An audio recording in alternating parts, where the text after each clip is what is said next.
Bienvenue sur S'ouvrir à l'amour, le podcast qui va t'aider à transformer ta vie amoureuse. Je suis Sandy Kaufmann, coach de vie certifiée. Sur ce podcast, je t'aide à comprendre et à changer tes mécanismes en amour afin de rencontrer la personne qui te correspond et construire une relation de couple épanouie. Tu y trouveras des réflexions, des exercices concrets tirés de mon activité de coach et de l'approche psycho-corporelle que je pratique, ainsi que des conversations inspirantes avec des experts ou des personnes comme toi et moi qui t'expliqueront leur chemin personnel pour s'ouvrir à l'amour.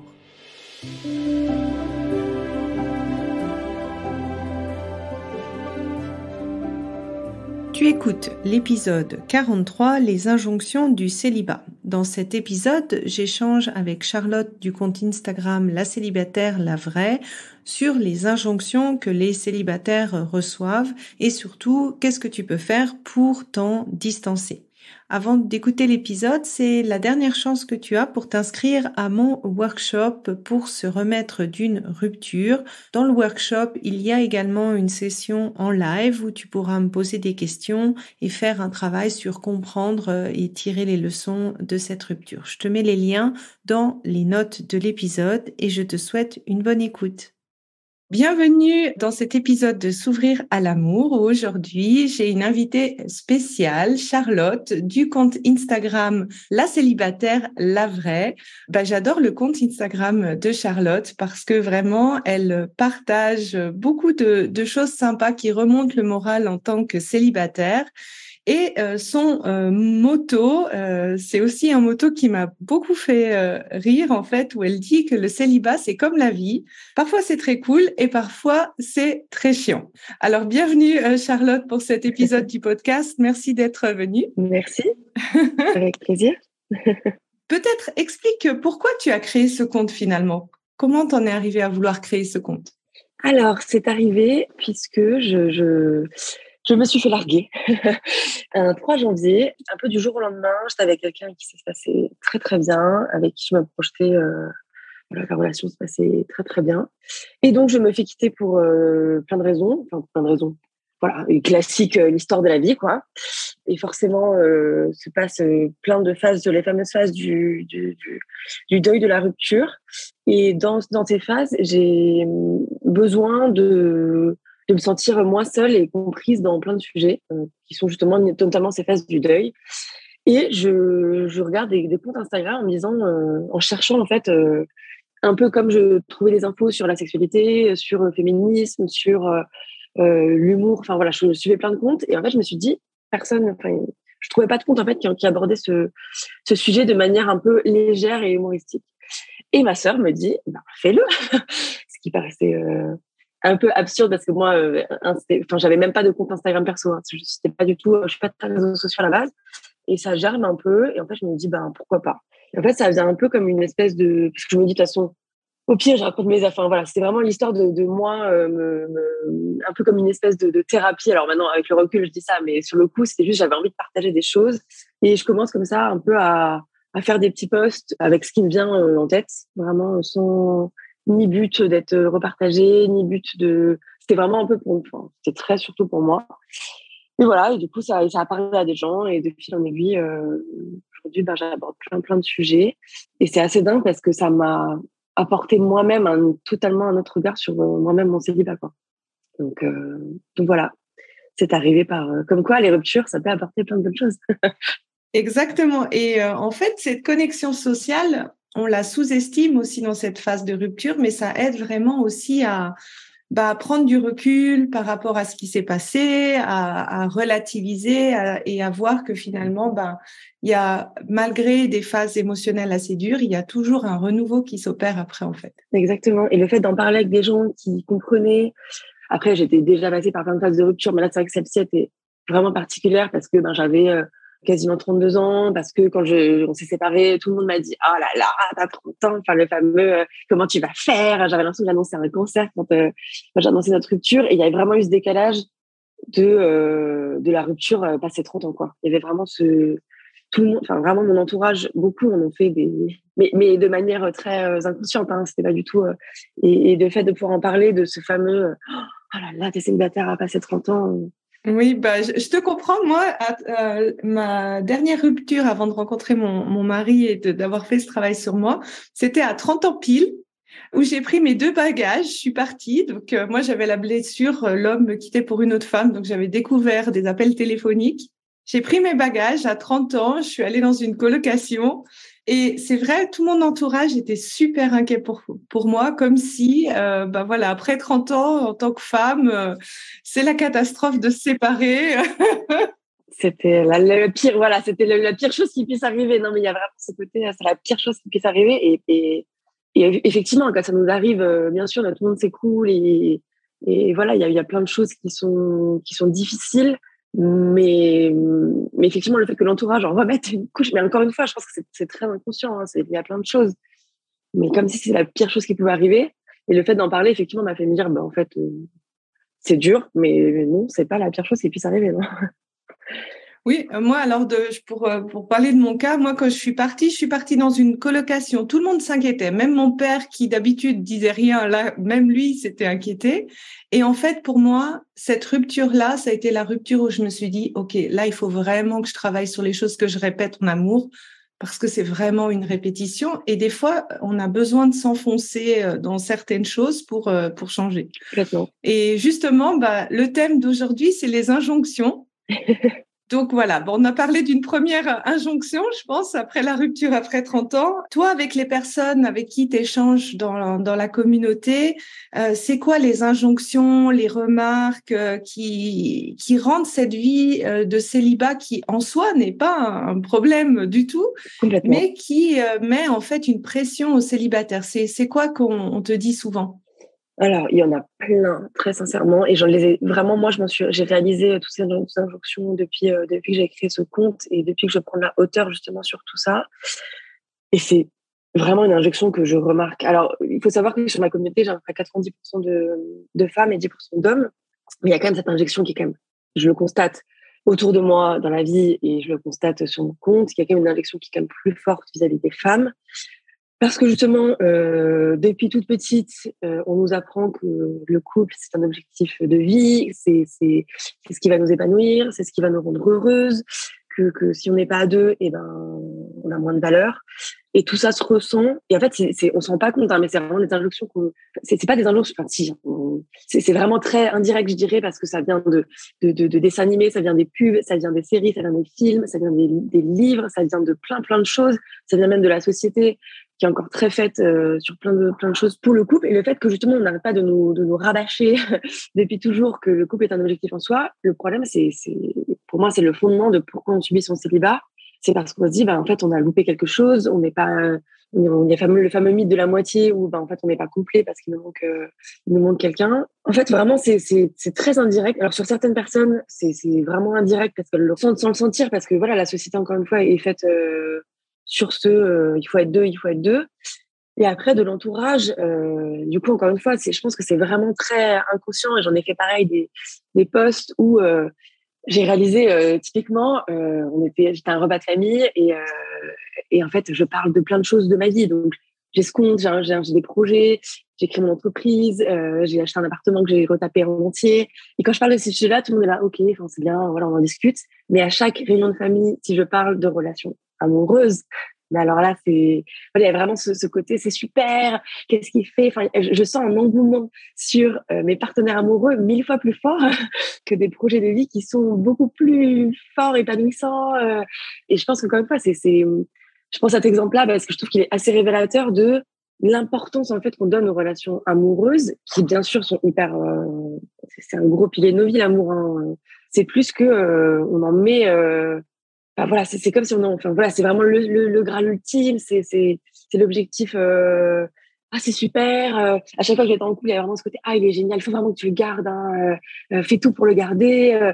Comme si en fait notre rôle, vraiment, enfin, je parle en tant que femme parce que je le sens et pour moi c'est vraiment, il y a vraiment une différence entre le traitement des relations amoureuses entre les hommes et les femmes. Et il y a vraiment ce côté, c'est un objectif en soi. C'est l'objectif ultime, c'est trouver un mec, et surtout bien le garder au prix des sacrifices qu'il faudra. Et voilà, du coup, quand on est célibataire, et les injonctions qu'il peut y avoir sur moi, encore une fois, encore aujourd'hui, et moins parce que vraiment, je l'assume beaucoup plus. Et c'est vraiment, toute ton énergie doit être focalisée sur trouver un mec. Moi, je trouve que c'est l'histoire de Cendrillon, elle résume beaucoup ce que finalement cette pression, parce que Cendrillon, elle était quand même dans les cendres et elle s'est fait sauver par son mec, quoi. C'est ça. Mais en fait, on s'en rend compte sur plein de, il y a plein de contes en fait, j'ai l'impression que tout est toujours dans le même sujet. C'est ça, quoi. C'est être sauvé, trouver l'homme qui va nous rendre heureuses. Et mine de rien, on se rend pas compte à quel point c'est problématique de dire, en fait, mettez votre bonheur sur une autre personne hypothétique et idéalisée, qui, je pense, en plus, fausse vraiment complètement, tu le sais mieux que moi, hein, mais qui fausse complètement la perception qu'on a et fausse vraiment les dynamiques de relation, je pense. Oui, puis mais énormément de pression à la relation, en fait. Moi, je dis toujours, en fait, une relation, c'est cette fameuse cerise sur ton gâteau de vie, mais c'est juste une cerise, c'est pas ton gâteau de vie. Ouais. Et plus tu vas mettre une importance énorme sur cet aspect-là, plus ça va mettre une pression, en fait, au couple, où finalement, c'est la majorité de ta vie. Alors que si ça fait juste partie de la cerise, ben, tu arrives à accepter toutes les vagues dans le couple qu'il peut y avoir, ces moments de connexion, de déconnexion, et ça apporte beaucoup plus de légèreté, en fait, à la relation. Alors moi, j'en ai aussi noté quelques-unes parce que les personnes que j'accompagne, bah, c'est vrai, elles me le disent. Et moi, personnellement, pour avoir été célibataire pendant longtemps, je recevais aussi la même pression, mais oui, j'ai aussi cette survalorisation du couple, c'est-à-dire que bah, beaucoup de femmes que j'accompagne ont des super carrières, elles ont fait vraiment réaliser des choses dans leur vie en termes de voyages, d'aventures, enfin, elles ont une vie riche et remplie et elles disent, mais aux yeux de ma famille, en fait, c'est rien parce que je suis toujours célibataire. Aussi les remarques du type ah oui non mais si t'es seule c'est parce que t'es trop chiante ou trop exigeante. Je sais pas si toi tu reçois. Oh là là, le fameux oh là là. On en avait fait une story avant les fêtes de famille parce que c'était vraiment, il y avait une grosse pression, une grosse pression sur les fêtes de fin d'année parce que on est plus avec nos familles et on sait que nos familles, voilà, encore une fois, on a beau j'aime ma famille par exemple, hein, vraiment je l'adore, mais ces fameuses remarques de trop exigeante, t'as un problème, et pourquoi? Il y a vraiment ce côté, il faut se justifier. Et en fait, du coup, j'avais fait toutes les réponses qu'on peut apporter à ces remarques, qui étaient soit humoristiques, soit sérieuses, parce qu'en fait, juste, ça suffit, en fait. Enfin, et vraiment considérer que le célibataire a un souci. En fait, quand on prend du recul, c'est absurde.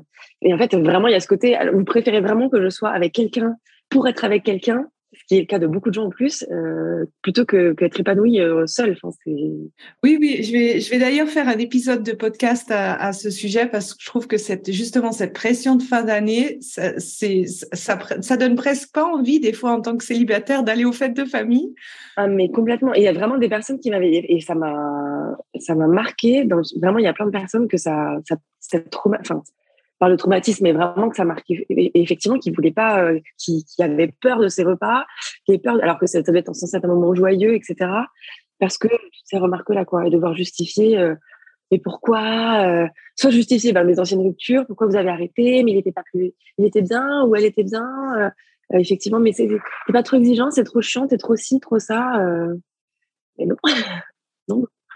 Ouais, c'est ça. Et après, alors attends, qu'est-ce que j'ai noté?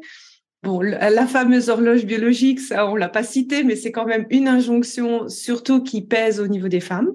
C'est une énorme injonction. Je rejoins totalement l'injonction à la maternité, qui en plus peut être très difficile parce qu'il y a plein de célibataires qui veulent avoir des enfants et qui se posent ces fameuses questions, qui ont ce désir de maternité, et c'est vraiment double peine le fait de voilà, se poser des questions, de dire le fameux j'ai 30 et quelques années, faut que il y a vraiment ce côté moi-même, hein, on l'a tous fait, je sais pas si tu vois l'épisode dans Friends où Rachel compte elle est avec quelqu'un et elle dit ah non mais j'ai 30 ans, et si là je suis avec lui on doit rester au moins un an, après on va habiter ensemble et du coup ça me fait avoir un enfant à tel âge.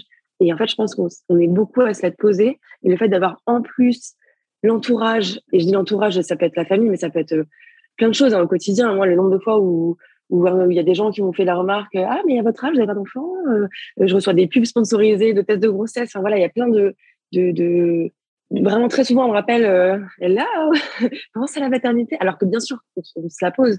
Et c'est très difficile, je trouve, quand on a cette envie de maternité, qu'on est célibataire. Alors, il y a plein de solutions pour faire des enfants hors dehors du couple, mais quand même, c'est effectivement une grosse injonction et c'est très difficile à vivre. Je pense que c'est d'ailleurs des plus compliqués quand on a un désir de maternité et qu'on est célibataire, d'avoir en plus, effectivement, autour de nous, des gens qui nous en parlent, alors que forcément, c'est déjà un sujet qu'on se parle à nous-mêmes. Donc, c'est assez difficile. Oui, ben moi j'avais eu ma gynéco et je lui avais rien demandé, hein, qui a commencé à me dire Sandy, en gros elle m'a résumé, on dit t'es bientôt périmée en fait. Ouais. Et ça m'avait mis. Alors pourtant je suis pas quelqu'un j'arrive à prendre une bonne distance par rapport aux choses, mais j'avoue que là ça m'avait mis un coup parce que c'était une experte pour moi en fait. Et je me suis dit, mais si elle dit ça à quelqu'un qui est faible mentalement, mais elle détruit cette personne, en fait. Ouais, c'est vraiment difficile. Je suis totalement d'accord. J'avais eu la même chose, ma gynéco, quand j'avais changé mon stérilet, alors que j'étais célibataire. Elle m'avait dit, mais pourquoi vous le changez? Vous êtes célibataire? À votre âge, il faudrait quand même envisager. Elle m'a vraiment dit, faudrait envisager. Je lui ai dit, en fait, je l'envisage. C'est juste qu'il me manque pour l'instant l'ingrédient principal. Et c'est en plus avant qu'il y ait la PMA en France, etc. Et elle m'a dit, il faudrait y penser. Sous-entendu, il serait peut-être temps, comme si j'y pensais pas. Et effectivement, si moi, à ce moment-là, justement, j'étais assez, je vivais très mal mon célibat et ça a été assez dur, ouais. C'est assez dur d'avoir parce que bien sûr, il y a plein de femmes qui sont très à l'aise, qui ne veulent pas d'enfants et qui sont très à l'aise avec ça. Mais il y en a aussi beaucoup qui en veulent et quand on est célibataire et que voilà, que effectivement, le temps passe, c'est difficile à vivre. Oui, je te rejoins totalement. Et puis le dernier truc, en fait, qui est encore plus subtil, qui est peut-être pas trop direct, mais c'est en gros les différences de traitement si tu es en couple ou en tant que célibataire, que ce soit vis-à-vis de la famille, des vacances, qui est prioritaire sur quoi. Ça, j'ai aussi eu plusieurs personnes qui en souffraient. Complètement. Et en fait, je ne pensais pas à ce point. J'avais fait un post, pareil, un peu humoristique, en disant sur le fait de ne pas être prioritaire, notamment sur les congés. Je l'avais fait parce que ça avait été le cas. Moi, on m'avait dit non, mais tu peux partir. Enfin, voilà, en gros, sous-entendu, je n'ai pas de vie. Je ne pars pas avec des gens qui doivent. Voilà, surtout, ça n'a aucun. Enfin, encore une fois, quand on prend du recul, ça n'a aucun sens. Parce moi, je partais avec des gens justement qui avaient besoin de partir pendant les vacances scolaires. Mais à mon travail, on considérait que ce n'était pas prioritaire parce que ce n'était pas moi que ça concernait directement, alors que c'était les gens avec qui je partais en vacances. Mais bon, bref. Et donc, j'en ai fait un post. Et là, pareil, j'ai eu plein de gens qui m'en ont parlé et je pensais pas que c'était à ce point. Et en fait, je me suis rendu compte que c'est là aussi à quel point il y avait une différence de traitement et c'était au travail. Moi, j'ai parlé des congés, mais on m'a parlé notamment des fonctionnaires qui étaient pas du tout favorisés parce qu'il y a un système de points qui fait quand ils sont en couple, en fait, ils peuvent rester proches de leur région et quand on est célibataire, on va partir à l'autre bout du monde. Il y avait des congés, on m'a parlé des vacances où en fait, en en parlant avec mes abonnés, je me suis rendu compte qu'il y avait plein de micro choses qui font que, effectivement, encore une fois, cumuler, c'est chiant. Comme ça fait partie des trucs chiants, justement, du célibat. Les suppléments single dans les hôtels, les vacances qui sont tout le temps faites pour deux, alors qu'en fait, il y a plein de gens de plus en plus qui voyagent seuls et c'est pas du tout prévu dans les structures pour partir seul. Le prix du mètre carré, en fait, je me suis rendu compte qu'en fait, les logements qui sont en location en achat sont hyper chers pour les personnes seules parce que plus c'est petit et plus le mètre carré est cher. Donc, en fait, c'est compliqué quand on est seul d'acheter. Et même les charges, en fait, on m'a dit, en fait, pourquoi les charges sont calculées, c'est les mêmes charges, qu'on soit un dans le logement ou 5. Je me suis dit, en fait, ouais, complètement. Enfin, voilà, et tous ces petits trucs-là, alors, c'est pas des choses graves en soi, ça reste souvent du matériel, mais effectivement, mis bout à bout, on se rend compte que encore une fois, tout est fait pour être deux, en fait. Enfin, il y a vraiment, la société part du principe qu'il y a les impôts, enfin, et puis voilà, quand on est seul, et les femmes, les parents, notamment les femmes qui sont séparées, qui ont des enfants, on dit la pension alimentaire, et nous, on doit la déclarer en tant que salaire, et les hommes la déduisent de leurs impôts. Et j'étais là, ça n'a aucun sens. Voilà, et toutes ces petites choses qu'il faut vraiment encore une fois, c'est pousser, c'est des choses insidieuses. Et en fait, quand on est célibataire, qu'on a une situation financière confortable, ça peut rester entre guillemets anecdotique, mais quand c'est pas le cas, mine de rien, c'est encore une fois, je trouve, des injonctions très sournoises qui poussent encore une fois à se dire, en fait, à deux, vous serez mieux, quoi. Même financièrement, ce serait plus simple pour vous, quoi. Donc, Alors, en Suisse, pour les impôts, c'est différent. En fait, on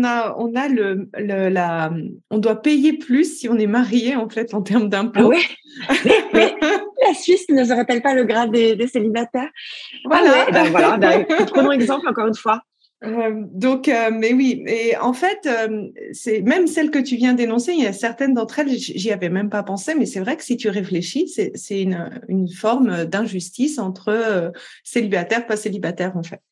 Et pour toi, en fait, qui a vécu soit personnellement, soit ce partage vis-à-vis de tes abonnés, c'est quoi pour toi la solution pour se détacher des injonctions? Parce que pour moi, en fait, malheureusement, ces injonctions, ben, on les a en tant que célibataire, mais on va les avoir aussi en tant que couple marié ou quand on a des enfants. Moi, en tant que maman, j'ai aussi plein d'injonctions sur Ouais, qu'est-ce que c'est une bonne mère, etc. ouais, je vois tout à fait. Là, je peux t'en sortir une liste aussi bien, bien grande. Et l'idée, bah, c'est pour moi plus de se dire, bah, OK, comment j'arrive à vivre avec ça et à me détacher de ça pour vivre ma vie à moi et profiter, kiffer la vie, vibrer la vie que j'ai envie d'avoir. C'est quoi, toi, tes solutions? Alors, c'est une question qui revient énormément en plus sur mon compte de personnes qui me demandent comment tu as fait pour justement voilà, prendre ce recul, prendre cette hauteur et effectivement kiffer et profiter de ces moments-là. Et alors, il y a à la fois plein de solutions et pas de solutions. Déjà, ça dépend vraiment des personnes. Donc, je parle souvent de moi, mon cheminement. Moi, il a été déjà comprendre pourquoi je le subissais. Et comprendre, c'est passer par prendre de la hauteur justement sur cette injonction. En fait, comprendre que c'était parce que c'était une injonction justement de la société. J'ai écouté des podcasts, j'ai lu pas mal de livres qui en parlaient. Notamment, je parle souvent, je trouve que c'est Le cœur sur la table, qui moi a été une révélation qui permet de comprendre en fait voilà, d'où ça vient, de pousser, pourquoi on pousse les femmes à se mettre en couple, comment, en fait, vraiment comprendre que c'est une injonction sociétale qui fait qu'on le subit parce qu'en fait, souvent, on a cette pression indirecte. Et le fait de me dire, bah ouais, en fait, que, en fait, et en fait, de comprendre que moi-même, je me mettais cette pression parce qu'on me la mettait, ça m'a déjà fait dire, ah ouais, en fait, vraiment comprendre d'où ça venait, ça, c'était vraiment la grosse première étape. Et après, c'était, du coup, changer ma perception. Et changer ma perception, c'était encore une fois, c'était beaucoup de lectures, des podcasts, qui en parlait. Je parle aussi beaucoup. Alors moi, je l'ai pas fait. Ça fait partie des choses que je vais faire. C'est aussi c'était la thérapie. Moi, il y a beaucoup de monde aussi qui m'a dit que la thérapie, ça leur a aidé à vraiment prendre de la hauteur sur leur histoire. Moi, ça n'a pas été le cas parce que je l'ai pas fait pour plein de raisons, mais ça fait partie en tout cas des choses que je compte faire. Mais en tout cas, j'ai beaucoup d'abonnés qui me disent que ça les a vraiment énormément aidés à prendre de la hauteur sur leur situation aussi. Et après, il y a vraiment eu ce côté. J'ai eu cette remarque dingue qui m'a fait un énorme effet de ma tante à un repas de famille où elle était un petit peu pompette, je pense, et m'a dit non mais Charlotte, en fait, ta vie, elle est géniale, c'est à refaire, mais moi, je me marierai pas. Je me suis mariée parce qu'on m'a on m'a dit qu'il fallait se marier.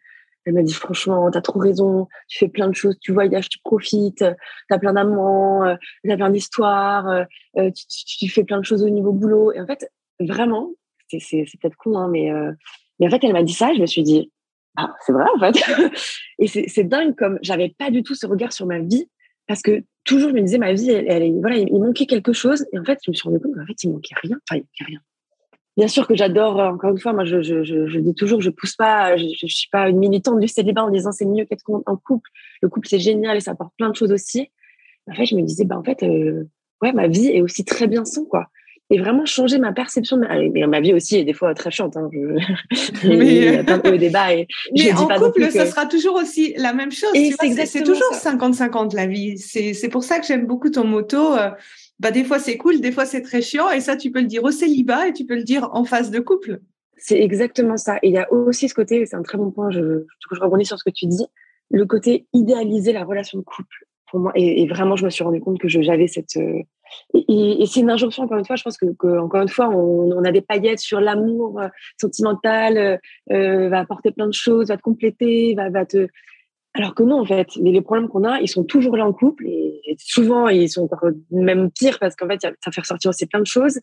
Et vraiment, moi, ce travail de me dire, en fait, il y a aussi une part du fait que je subisse mon célibat parce qu'en fait, juste, j'étais malheureuse sur des aspects de ma vie. Et en fait, c'est pas une autre personne qui va changer ça, en fait. Et se dire qu'en fait, mon bonheur était lié à moi. C'est dur hein, de se dire, ça nous responsabilise sur nous-mêmes. Et en fait, réaliser toutes ces petites choses-là, enfin, c'est réaliser que toutes ces injonctions-là, je les avais très, très intégrées et prendre de la hauteur dessus, ça m'a déjà, moi, en tout cas, aidé. Et je le vois à mes abonnés quand on en discute.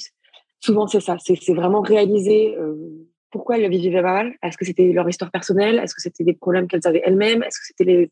Et en fait, c'est souvent un mélange de tout ça, en fait. C'est un mélange du passé, c'est un mélange de leur histoire, c'est un mélange des injonctions. Et en fait, les comprendre, ça permet déjà de prendre de la hauteur et après de prendre, en fait, les mesures pour les travailler, quoi. Je te rejoins assez. Moi, je vais aussi dire ce que je pense, en fait, comme solution. C'est, en effet, la première étape pour moi, c'est vraiment de se détacher de l'opinion qu'on reçoit. Et j'aime beaucoup la méthode de Byron Katie, en fait, pour ça, qui te pose la question, mais est-ce que c'est à 100% vrai?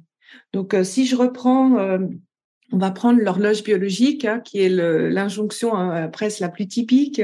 Est-ce que c'est vrai que à 32 ans, on doit se dépêcher pour avoir des enfants?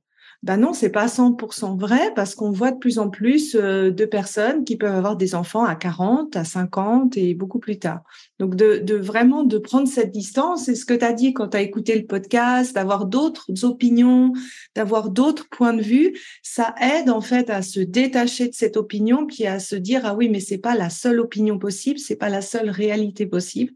Ça, je te rejoins tout à fait sur la première étape. Et puis la deuxième, peut-être de réaliser en fait que on est des animaux sociaux, donc c'est normal d'avoir envie d'être en connexion avec les autres ou de choisir une de ces connexions en se mettant en couple. Et ça ne veut pas dire parce que on a besoin de cette connexion, que ce soit d'être un couple ou d'être avec d'autres gens, que on est mal dans son célibat. C'est juste deux besoins qui sont là et qui vivent ensemble.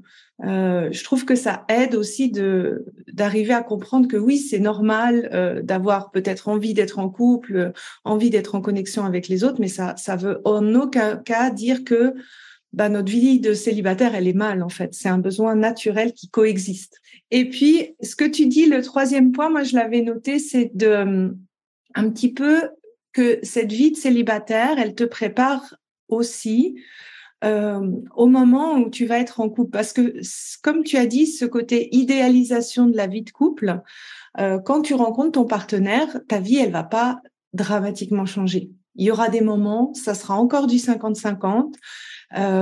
Et l'autre, il n'est pas là pour veiller à ton bonheur.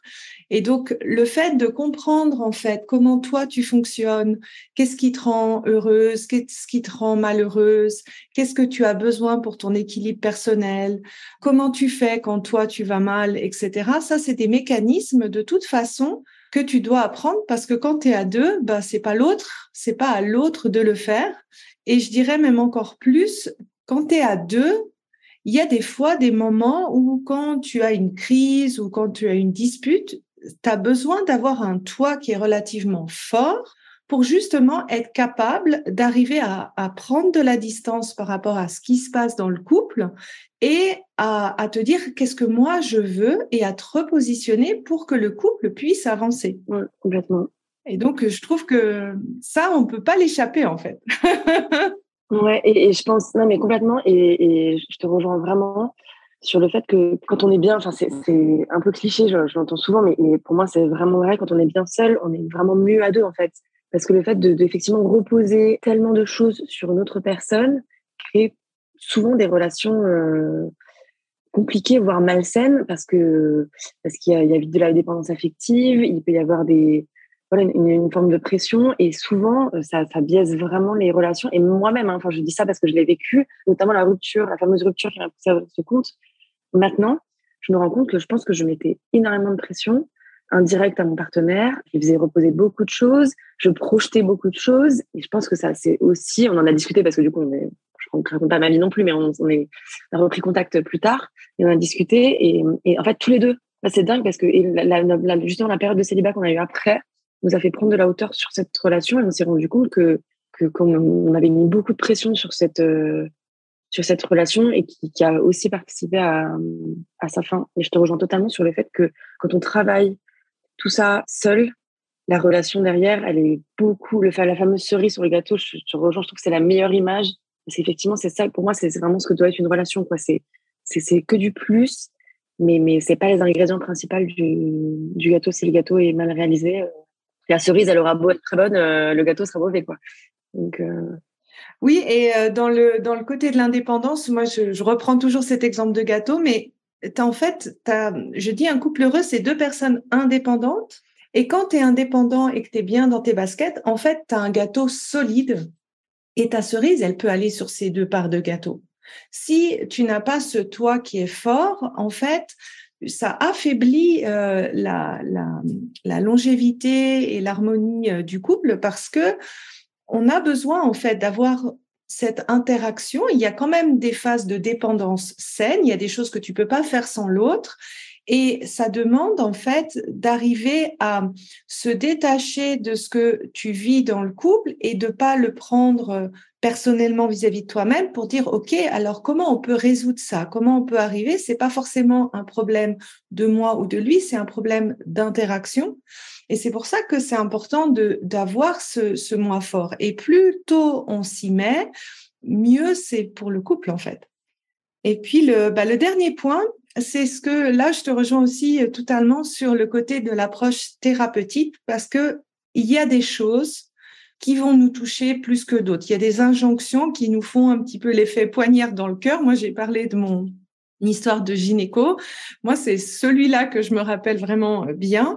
Et là, il y a un peu des pépites à creuser. Moi, dans l'approche que je fais, en fait, il y a une grande partie qui est de la thérapie parce que je pense que tout ce que tu répètes en amour, en fait, tu répètes ce que tu as appris, plus ou moins consciemment, de ton passé, de tes modèles d'attachement, de ton premier modèle de couple, de tes parents. Et en fait, quand il y a certaines injonctions qui te touchent particulièrement, moi, j'appelle ça des petites pépites à creuser parce que ça veut dire que ça réveille en toi ou ça réactive en toi quelque chose que tu crois.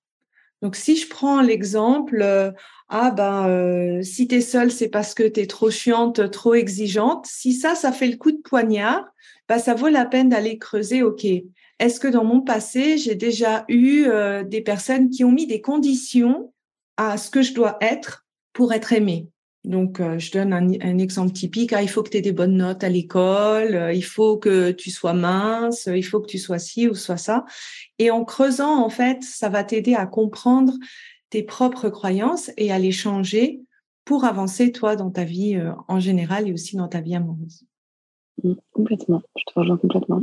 C'est vrai que souvent, effectivement, ça réveille des choses et moi, je sais que ça fait partie vraiment des choses que je veux développer parce qu'il y a beau avoir tout ce travail, effectivement, d'avoir quelqu'un qui nous accompagne, qui peut mettre le doigt, effectivement, sur des choses.